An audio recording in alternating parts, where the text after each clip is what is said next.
Right then, so here we have a video for a really rather lovely Honda Civic. It's a 1.6 diesel EX, covered just 67,000 miles, and it's had just the one owner from new, and the car is really nice.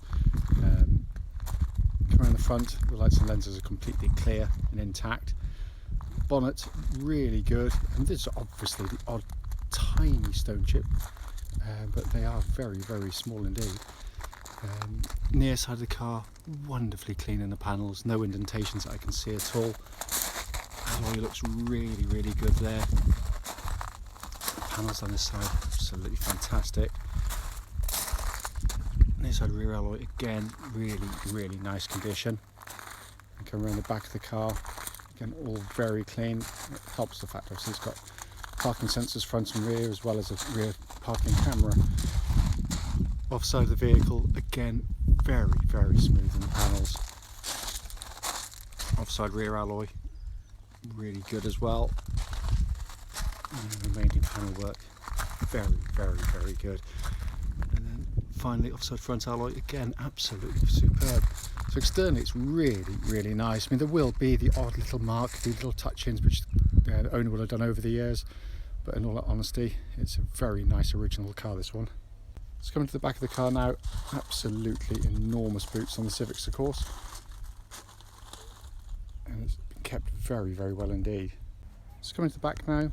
Wide opening rear doors, virtually to 90 degrees, and this is where Civics, like all family cars, let themselves down, because this is where the kids go, and yet it is being treated incredibly gently back here. The leatherwork is in beautiful condition.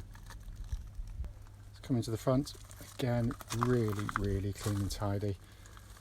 Front passenger seat there, again, in absolutely glorious condition.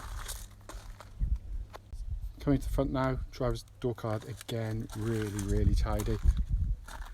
And driver's seat, it was just hardly anywhere. A tiny bit of bolt on the bolster, but that's exactly what you'd expect.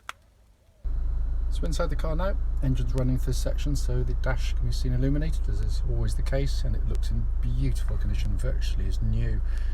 Sat nav, you can see they're working exactly as it should. If I pop the car into reverse, get that lovely clear gridded parking camera, all working exactly as intended. You can play DVD films on that sat nav screen, by the way, if you're stationary with the handbrake on, by the way, which I've done on many an occasion. And then that view of, I still reckon that's the best dashboard anywhere in its class, or class above for that matter. Just superb. But all working exactly as it should. If I come up here, hopefully you can see, try not to snag the wire, 67,073 miles, and there are no warning lights on the dashboard at all. Finally, just to show you, owner's manual pack and lock and wheel nut key, both here and present with the car. Right then, this is a quick road test video, and this is for a Honda Civic 1.6 EX diesel. This particular car is registered MF13ZBV, and mileage at the start of the road test is 67,067 miles. The reason we do these videos is basically so that if anyone's looking at any of our cars online in our adverts, they actually get to see the car advertised in operation, which we feel is very important, given the fact that we've been to see cars which have looked perfectly good, only to get there and drive them to find out that they've got issues which show up whilst test driving. So that is why we do it. It's also done on these very quiet country roads close to our premises. This all actually forms part of the road test route any prospective buyer would go on, and the reason we do it on this route is hopefully then it'll be representative of what you would feel yourself should you be offered a test drive in the car. So coming to the car itself, engine of course starts absolutely instantly and settles to completely smooth, even idle. There are no warning lights on the dashboard at all relating to the engine or any other part of the car. Temperature gauge running as a third, which is exactly where it's meant to be on a Honda of this type. The engines are just brilliant diesel engines. It's typically Honda, strong, tough, reliable, long-lasting, as you'd expect from them. But it's also just a lovely engine to use day in, day out, because it's smooth and quiet. It's only kind of noticeably a diesel in the lower gears, or first and second gear, but it pulls really well through the rev range of the car. but its headline figures in terms of fuel economy are achievable. That's the thing. They are, I actually did a video on one of these, and it's fairly easy to get up to 70 miles per gallon out of them, especially on longer runs. But it's just and that isn't always the case, as we all, everyone knows. There's a lot of manufacturers laying claim to figures which, you get nowhere near in reality. But this, in the real world of motoring, as I refer to it, certainly does. Engine then feeds through into clutch and gearbox. Clutch in the car, absolutely perfect. Bike point is exactly where it's meant to be, and it's lovely and smooth in operation. Gearbox, typical Honda gearbox, beautifully done. It feels mechanical. It's got a lovely engagement, really solid in the gears. Even though it's cable operated like most front wheel drive cars are, it gives you a feeling that the gearbox is underneath the gear lever, which it certainly is not. But it's just a real class act, and it feels exactly as it would have done when it was new. Steering on the car, brilliant, because it's beautifully weighted. It's incredibly quick and precise and accurate. It's a lovely power steering setup. It really, really is. Let's let this chap go before I knock him over. But it works beautifully with the chassis, because the chassis is eminently capable of kind of keeping up with the steering, if you like. But I just like the weighting on the road. It makes the car feel nice and solid on the road as well. It also tracks absolutely dead straight. There's no vibrations at all at this speed, or any speed up to the legal limit. But a lovely, lovely power steering system. It really is, especially for the enthusiastic driver.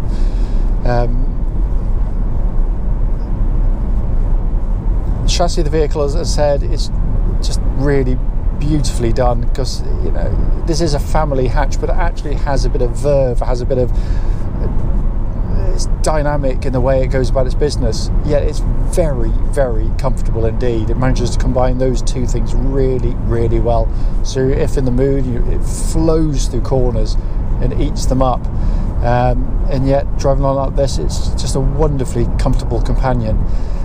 What I'm looking for on road tests, by the way, is any kind of noises coming from underneath the vehicle. It shouldn't actually be there. So when it hits a bump, you'll notice it at a bump, although it's subdued.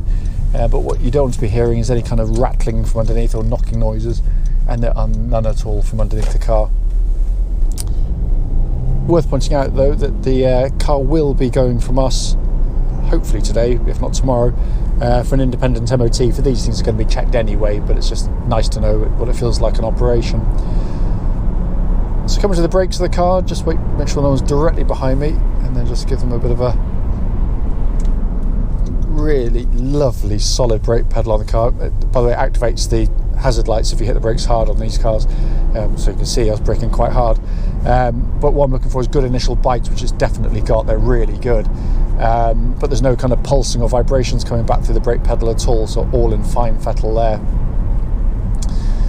So coming to the interior, my favourite part of these cars. First things first, they are brilliantly put together cars, and don't believe the utter garbage spouted by the motoring press about build quality on certain manufacturers, because basically the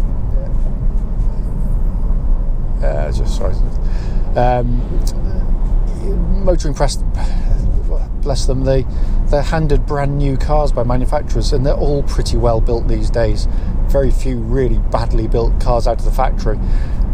That's not what build quality is. Build quality is in how that build withstands the test of time. In this case, 7 or 8 years old, 60 odd thousand miles. And it's amazing how many of the so-called premium cars can feel really rattly and creaky at this age, and yet this is just beautifully made. But it is also sensational inside, which I readily admit, and I openly admit, that it is a classic case of beauty is in the eye of the beholder, because it doesn't appeal to everybody. But I think that's really good design, by the way. I think it shows that people will have an opinion one way or another. I think that's really good. But the layout isn't just for style and style alone. It is utterly functional, and it's really good for that. The most conventional part, this centre stack here, you know, you've got your big screen sat nav on these EX models, all working absolutely perfectly, by the way. A dual zone climate control system, so you can have different temperatures side to side. Again, all working exactly as it should. We checked it in a warm workshop earlier on, and it was blowing out lovely cold air. I've got the heated seat on there, just clicked it on, I'll just check that, but they always work, so they're almost pointless. But then this superb two-tier design directly in front of me here. So when I'm sat here, I'm aiming to have this steering wheel rim rather, at the top of the binnacle and below the speed at the top, so it doesn't impair vision of either, and it's perfectly positioned. But you get a high-up display basically there for your radio. If you change your fan speed, you don't have to look down onto that screen. You can see it up there nice and clearly. But the best part, the Speedo, massive, bold, digital Speedo, basically means you can look ahead at, you know, the traffic about to join from the right, pedestrians, cyclists, whatever, but keep your eye on your speed at all times without having to lower your head or eyes to take your eyes off the road. It's genius.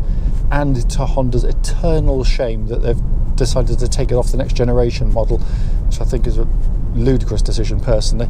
Down below that, we've got more conventional pod of 3 dials, big rev counter in the middle, flanked by the temperature and fuel gauges.